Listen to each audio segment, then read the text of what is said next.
A quiet, late afternoon in a rural town. The sun is just starting to set, casting an orange glow across the sky.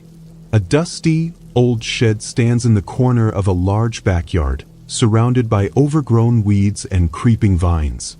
The air feels thick, and there's a slight chill that seems to linger despite the heat of the day. A young man, Ryan, stands at the edge of his grandfather's property.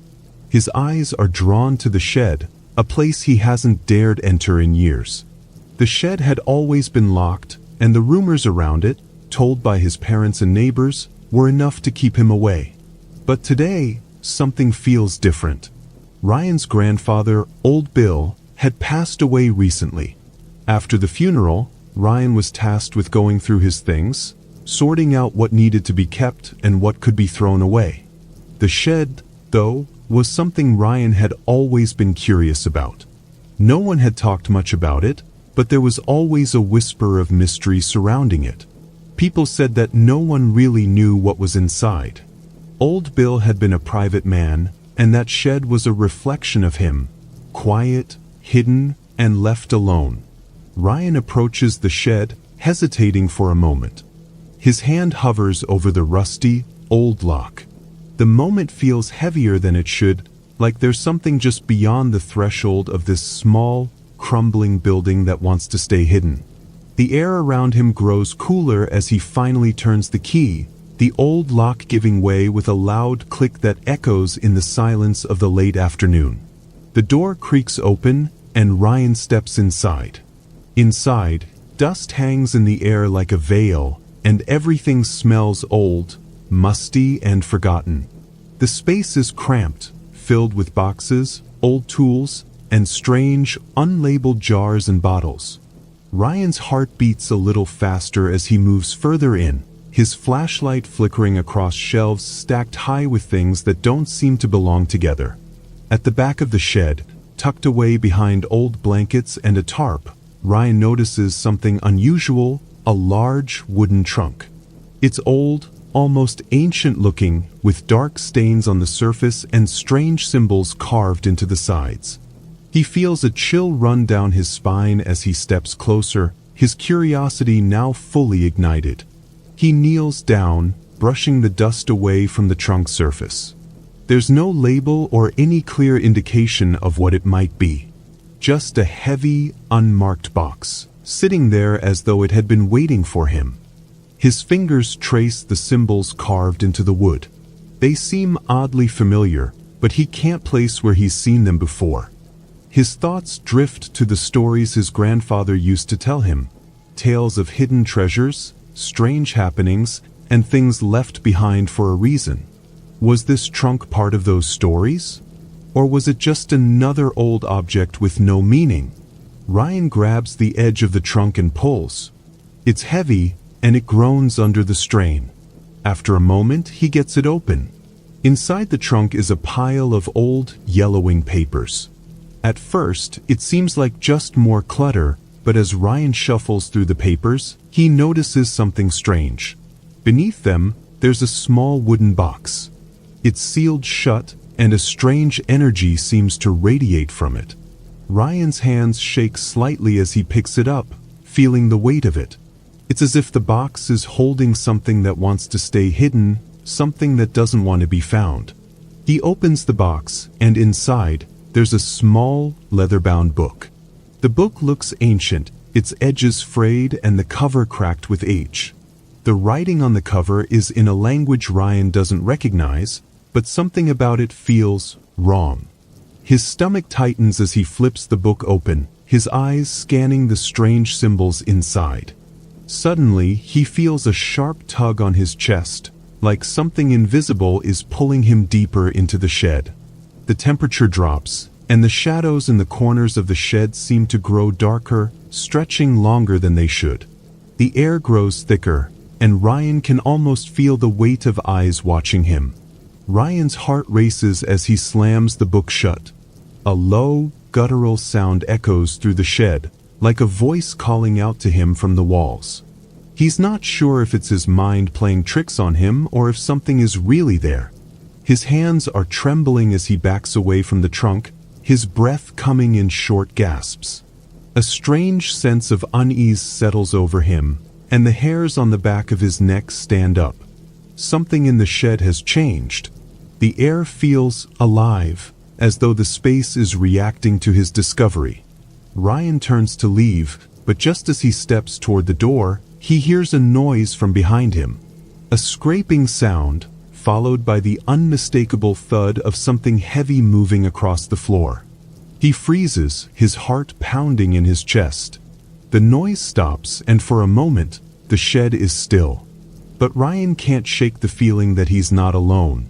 Someone else is in the shed with him. Ryan turns around slowly, his eyes scanning the shadows, but all he sees is the trunk, its lid slightly ajar. He doesn't know why, but the urge to close it, to lock it away, overpowers his fear. As he steps back toward it, the air feels colder, and the shadows in the shed seem to shift. Just as his hand reaches for the lid, he hears it again. The scrape, this time louder, closer. Something is stirring in the dark. The door slams shut behind him. Ryan's hand is still hovering over the trunk, his fingers trembling. He knows he should leave, knows that what's inside that trunk isn't meant to be seen. But something keeps pulling him back. He can't shake the feeling that there's something important in that box, something that's been waiting for years, hidden from the world. Suddenly, the air feels thick, like something is pressing in around him. The shadows in the corner of the shed seem to move. He stares at the trunk, his pulse racing. He turns around, expecting to see something in the dark, but there's nothing. Just silence. Yet the feeling of being watched doesn't go away. His body tenses as he hears a sound, faint but unmistakable. A low scraping noise, like something dragging across the floor. Ryan's heart skips a beat. He's not imagining it. The sound is real. It's coming from behind him, closer than before. His breath catches in his throat as he slowly turns around. Nothing. The shed is still.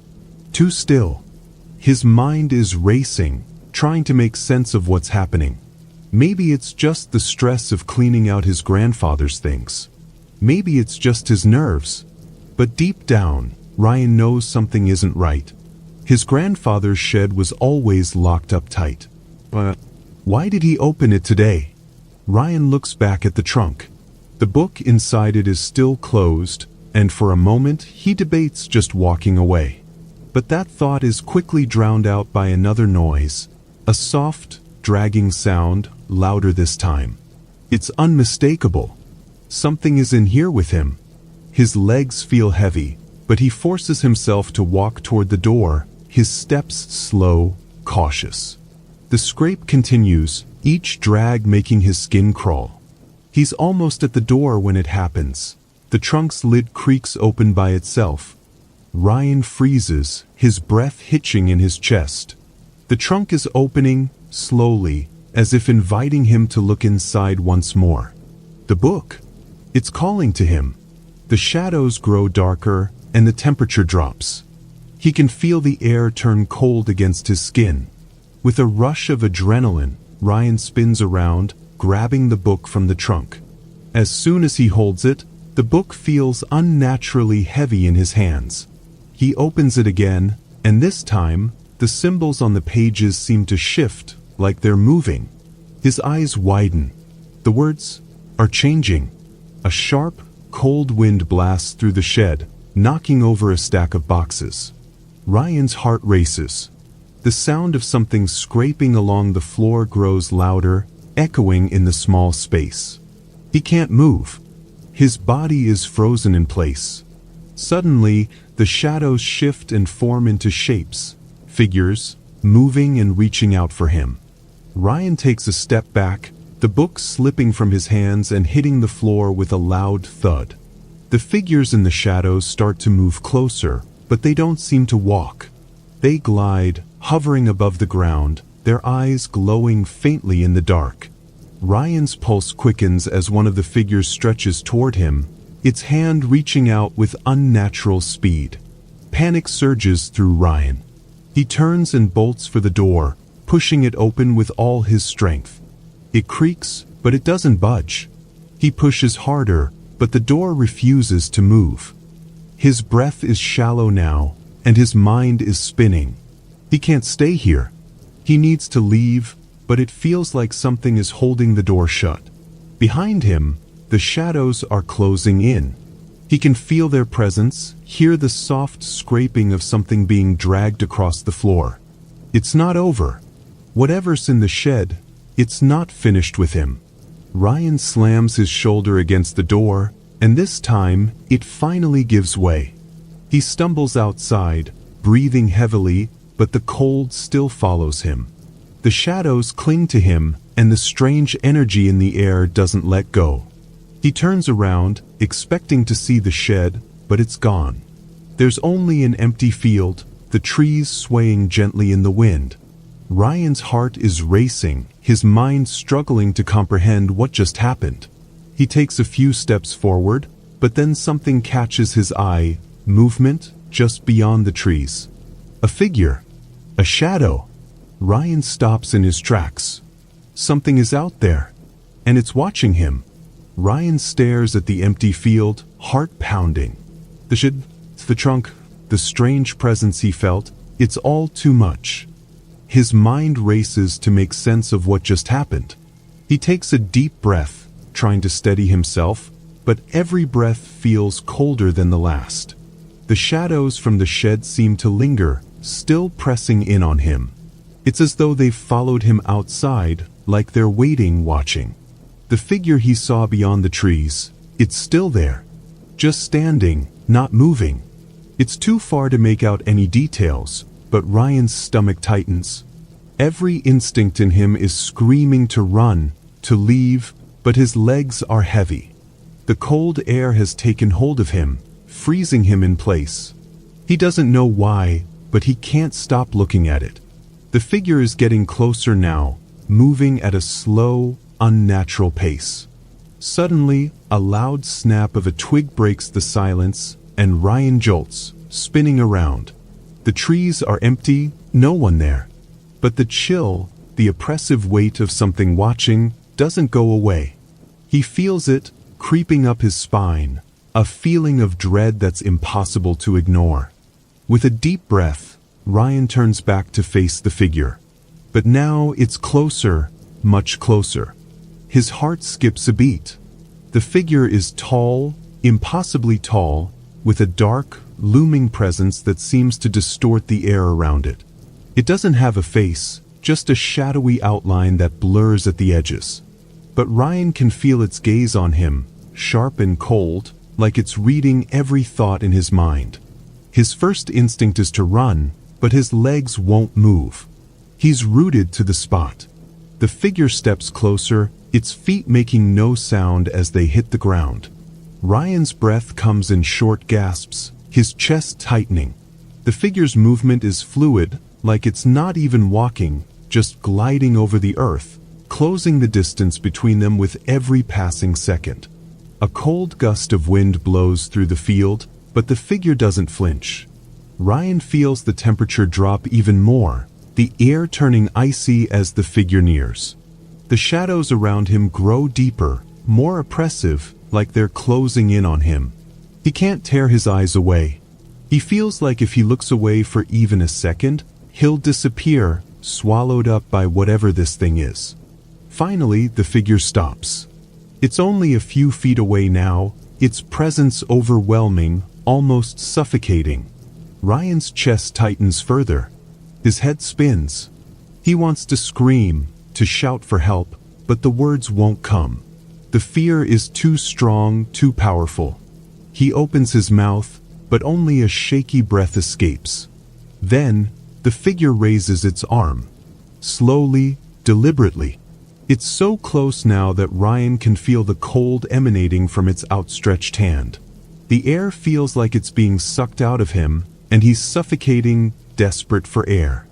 The figure's arm reaches out toward him, its fingers long and gnarled, like they're not meant to touch anything at all. As its fingers get closer, Ryan feels a sharp sting in his chest, as if the figure is pulling something from him. No, no, Ryan gasps, stumbling backward. His hands reach for his chest instinctively, as if he can stop it. But it's no use. The cold is overwhelming, like 1,000 knives stabbing into his skin. His vision starts to blur.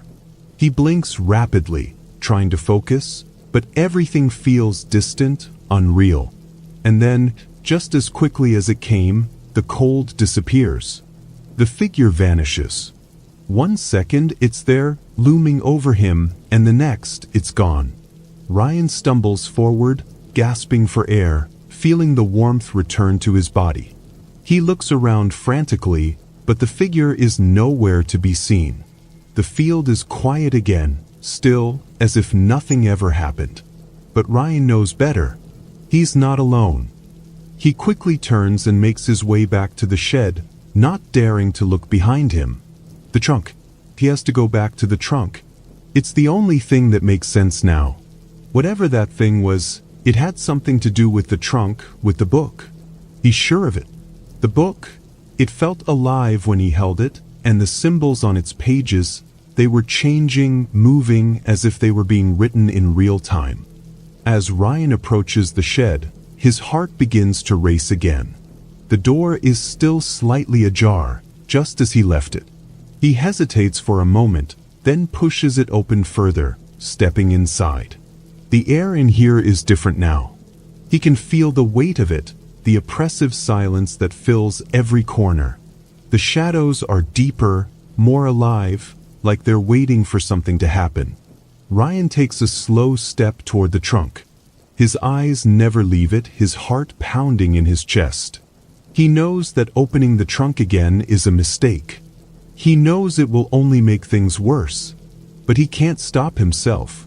Something inside him is pulling him toward it, like an invisible hand guiding him. His fingers tremble as he reaches for the lid of the trunk. The cold, familiar feeling is there again, like the air itself is charged with electricity. As he lifts the lid, the book is still there, lying in the same spot. But now, there's something different about it. It's glowing faintly, an eerie light coming from within the pages, casting strange shadows across the shed. Ryan's breath catches in his throat. He reaches for the book, his fingers brushing against the pages. The moment he touches it, the world around him shifts. The walls of the shed seem to stretch and warp, bending at impossible angles. The shadows on the walls start to move, curling and twisting like smoke. He yanks his hand away, stumbling back. The book falls to the ground with a heavy thud. The air feels thick again, as if the very fabric of reality is warping around him. His heart is racing and he can barely catch his breath. He knows something terrible is coming. He can feel it in his bones. Suddenly, the ground beneath him trembles. The shed shakes, the walls creaking as if they're alive. The trunk, the book, it's all part of this. Whatever ancient force is behind it is awakening, and Ryan is caught in its grip. He turns, running toward the door, but as he reaches for the handle, it slams shut in front of him. He slams his hands against it, trying to force it open, but it's no use. The shed is alive now, closing in around him, trapping him in its walls. And then, from the shadows, he hears a voice, a low, guttural whisper that makes his blood run cold. It's the same voice he heard in the shed before, when the trunk first opened. This time, it's clearer, more distinct. "Let us out." Ryan's blood runs cold. The voice is coming from everywhere and nowhere at once. He spins around, trying to find the source, but there's nothing. The shed is empty, yet the voice fills the space, echoing in his mind. "Let us out," it repeats. Ryan's breath quickens, panic surging through him. He slams his shoulder into the door again, but it's no use. The shadows are closing in, and the voice is getting louder. He's running out of time. The walls of the shed tremble again, the floor beneath him groaning as if it's about to give way. The pressure is building, and Ryan can feel the walls closing in, the darkness pulling at him from all sides. Something is coming. Something worse than he could ever imagine. And it's not going to stop until it has what it wants. Ryan's heart pounds in his chest as he backs away from the door, his hands trembling. The shadows are pressing in, and the voice, it's still there. Louder now, more insistent. He can feel the weight of it, like the walls are closing in on him. The air is thick, charged, and everything around him seems to hum with an unnatural energy. He reaches for the door again, desperation taking over. "Let us out." The voice whispers again, so close now, it feels like it's inside his mind. Ryan freezes, his hand hovering over the door. His breath catches in his throat. He knows that voice. He's heard it before, faintly in the distance. But now, it's clear, direct. And it's angry. The floor beneath him groans, as if the shed itself is alive, shifting, preparing for something. He can feel the tremor in the walls, a low vibration running through the wood, as if it's responding to the words. "Let us out." Suddenly the book. He can't ignore it any longer. It's still on the ground, glowing softly, casting an eerie light on the floor. Ryan's eyes are locked on it, and though every fiber of his being screams to turn away, he can't. There's something about it, something that won't let go. He feels a strange pull, like it's calling to him. He knows this is the moment where it all changes. He crouches down, hands reaching for the book, his fingers brushing against the edges of its pages. The air grows colder. A chill snakes up his spine, and his skin prickles as if 1,000 invisible eyes are watching. The book is burning cold now, but Ryan doesn't pull back. Instead, his hands grip it tightly, lifting it up, feeling the weight of it settle in his palms. A sudden wave of dizziness overwhelms him. He stumbles backward, clutching the book as if it's the only thing keeping him grounded. His vision blurs for a moment, the shed's walls stretching and warping around him. The book feels like it's shifting, the pages rustling as if it's alive. The shadows in the room seem to darken even more, creeping toward him, swirling at the edges of his vision. And then a low growl fills the room, a deep, guttural sound that vibrates through Ryan's chest. It's not coming from outside the shed, it's coming from within. From beneath the floorboards, from the very walls themselves. Ryan feels it. The darkness. It's alive and it's hungry.